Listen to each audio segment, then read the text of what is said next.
नमस्कार, मैं सुधीर अस्थाना आपको अपने चैनल SK.com पर हार्दिक स्वागत करता हूं। मैं आपसे प्रार्थना करता हूं कि आप मेरे वीडियो को अधिक से अधिक लाइक और शेयर करें तथा मेरे चैनल को सब्सक्राइब करना ना भूलें। आज मैं आपसे बॉलीवुड के सुप्रसिद्ध अभिनेता मिथुन चक्रवर्ती के बारे में बात करने वाला हूं, जिन्हें इस वर्ष लाइफ टाइम अचीवमेंट अवार्ड के रूप में दादा साहब फाल्के अवार्ड से नवाजा गया है। मिथुन चक्रवर्ती एक हीरा है, चमकते हुए हीरा। सांवले रंग के व्यक्तित्व वाले मिथुन दा जो कर्तव्य करके दिखाया है वो बड़े बड़े सुपरस्टार ने नहीं किया। उन्होंने पहली फिल्म में राष्ट्रीय पुरस्कार प्राप्त कर सब कुछ अचंभित कर दिया। मिथुन चक्रवर्ती का जन्म 16 जून 1950 को कलकत्ता के एक बंगाली हिंदू परिवार में हुआ। उनके पिता का नाम बसंत कुमार चक्रवर्ती और मां का नाम शांति रानी चक्रवर्ती है। उन्होंने ओरिएंटल सेमिनरी स्कूल में अध्ययन किया और फिर कलकत्ता के स्कॉटिश चर्च कॉलेज से रसायन विज्ञान में BSc की डिग्री हासिल की। उसके बाद उन्होंने पुणे के film and television institute of India से स्नातक किया। फिल्मों में आने से पहले वे एक हार्डकोर नक्सली थे। उनके परिवार में एक त्रासदी आई जब उनके इकलौते भाई की बिजली का झटका लगने से मौत हो गई। मिथुन नक्सली रास्ता त्याग कर परिवार में वापस लौट आए। मिथुन दा ने 1976 में मृणाल सेन की आर्ट फिल्म मिर्गिया से हिंदी फिल्म की शुरुआत की, जिसके लिए उन्हें सर्वश्रेष्ठ अभिनेता का राष्ट्रीय फिल्म पुरस्कार मिला। उसी वर्ष उन्होंने दुलाल गुहा की हिट थ्रिलर दो अनजाने में एक संक्षिप्त भूमिका निभाई, जिसमें अमिताभ बच्चन, रेखा और प्रेम चोपड़ा मुख्य भूमिका में थे। 1978 में मिथुन चक्रवर्ती ने अरविंद मुखोपाध्याय की रोमांटिक ब्लॉकबस्टर नदी थेरे सागरे से बंगाली सिनेमा में अपनी शुरुआत की। उन्होंने मेरा रक्षक में रामेश्वरी के साथ सह अभिनय किया। आर त्यागराजन के स्वयं के निर्देशन में बनी फिल्म आटुकारा अलामेलू 1977 की रीमेक में काम किया, जो व्यावसायिक रूप से सफल फिल्म साबित हुई। 1979 में मिथुन चक्रवर्ती ने रविकांत नागाइच की जासूसी थ्रिलर सुरक्षा के साथ एक और हिट फिल्म दी। इसके बाद उनकी कई हिट फिल्में आई।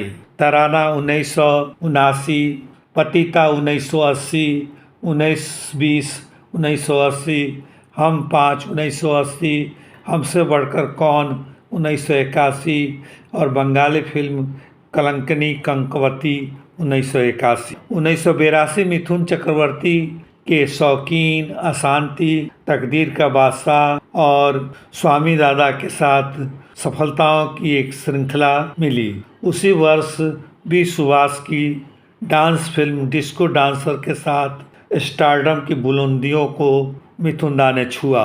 डिस्को डांसर घरेलू स्तर पर सुपर हिट हुई और विदेशी बाजारों में ऑल टाइम ब्लॉकबस्टर साबित हुई। इस फिल्म ने 1 बिलियन रुपए अर्थात 12 मिलियन अमेरिकी डॉलर का कारोबार करने वाली पहली भारतीय फिल्म बनी। बप्पी लाहिड़ी के द्वारा रचित इसका साउंड ट्रैक चार्ट बस्टर था। फिल्म की सफलता में इसकी बड़ी भूमिका थी। इसमें सोवियत, रूस और चीन जैसे देशों में सफलता के झंडे गाड़ दिए। उसी वर्ष उन्होंने गौतम मुखर्जी की संगीतमय ब्लॉकबस्टर ट्रॉय के साथ बंगाली सिनेमा में भी खुद को स्थापित किया। 1983 में मिथुन चक्रवर्ती ने टी रामाराव और दीपक बाहरी की फिल्में मुझे इंसाफ चाहिए और हमसे है जमाना में मुख्य भूमिकाएं निभाई। वासु चटर्जी की समीक्षकों द्वारा प्रशंसित फिल्म पसंद अपनी अपनी में भी मिथुन ने अच्छा काम किया। अगले वर्ष 1984 में वे शशि कपूर, मौसमी चटर्जी, रंजीता के साथ पारिवारिक ड्रामा फिल्म घर एक मंदिर में दिखाई दिए। यह फिल्म भी सुपरहिट रही। इसके बाद जागीर और कसम पैदा करने वाली 2 हिट फिल्में आई। इसके साथ अच्छी कमाई करने वाली बाजी फिल्म भी आई। 1985 में विजय सदाना की रोमांटिक ड्रामा प्यार झुकता नहीं, जिसमें मिथुन चक्रवर्ती के साथ पद्मिनी कोल्हापुरे थी। यह एक बड़ी ब्लॉकबस्टर फिल्म रही। लक्ष्मीकांत प्यारेलाल द्वारा रचित साउंड ट्रैक ने संगीत चार्ट पर अपना दबदबा बनाया। 1980 में सर्वाधिक बिकने वाली हिंदी एल्बम थी। इसके बाद जेपी दत्ता की एक्शन ड्रामा गुलामी में धर्मेंद्र, नसीरुद्दीन शाह, रीना राय, स्मिता पाटिल और अनीता राज के साथ सुपरहिट फिल्म की। इसी वर्ष इनकी अन्य सफल फिल्में आई आंधी तूफान, प्यारी बहना और कर्मयुद्ध। इनकी स्वप्निल सफर 1986 में के बपैया की पारिवारिक ड्रामा फिल्म स्वराग से सुंदर आई।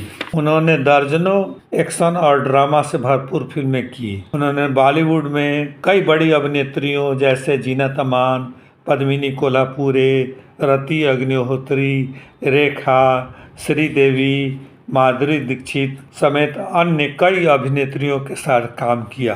उन्होंने 2 फिल्म फेयर पुरस्कार भी जीते। 1990 के दशक अंतिम चरण में वे ऊटी चले गए और वहां अपना होटल व्यवसाय स्थापित किया। 1994 से 1999 तक लगातार 5 वर्ष के लिए वे देश के सबसे बड़े करदाता बने। 2021 में उनकी कुल संपत्ति लगभग 3108 करोड़ थी।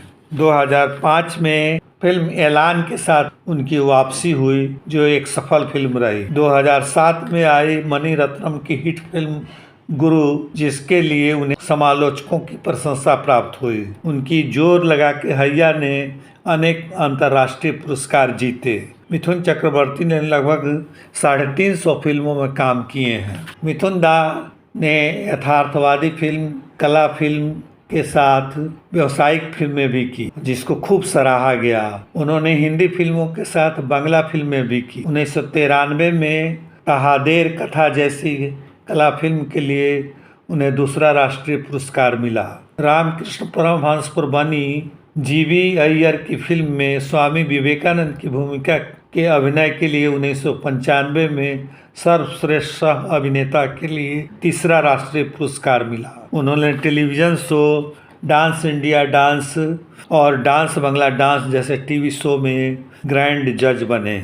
कुछ सूत्र दावा करते हैं कि 1986-87 तक श्रीदेवी के साथ उनका एक रिश्ता था, लेकिन श्रीदेवी ने अपना संबंध भंग कर लिया जब उन्हें पता चला कि उन्होंने अपनी पहली पत्नी योगिता बाली से तलाक नहीं लिया है। माना जाता है कि चक्रवर्ती ने श्रीदेवी से गोपनीय रूप से शादी की थी, लेकिन यह रद्द हो गया। इसकी सत्यता प्रमाणित नहीं है। हो सकता है यह केवल अफवाह ही हो। मिथुन चक्रवर्ती को अप्रैल 2024 में पद्म भूषण के अवार्ड से नवाजा गया है और इसी वर्ष उन्हें दादा साहब फाल्के अवार्ड से भी नवाजा गया। दोनों पुरस्कार उन्हें राष्ट्रपति द्रौपदी मुर्मू के हाथों प्रदान किया गया है। मिथुन चक्रवर्ती को 3 बार राष्ट्रीय पुरस्कार से भी नवाजा जा चुका है। 1990 की फिल्म अग्निपथ में फिल्म फेयर का सर्वश्रेष्ठ सह अभिनेता के लिए और फिल्म जल्लाद में फिल्म फेयर का सर्वश्रेष्ठ खलनायक के लिए उन्हें पुरस्कृत किया गया। इस प्रकार हमने देखा कि मिथुन दा ने बहुत ही उन्नत फिल्में की और कला की ऊंचाइयों को छुआ और ऐसा सरल हृदय बने। उन्होंने कभी अपने पर घमंड नहीं किया। वे बड़े मिलनसार व्यक्तित्व के मालिक थे। इतना ही कहकर मैं अपना वीडियो समाप्त करता हूँ। आशा है आपको मेरा यह वीडियो पसंद आएगा। नमस्कार।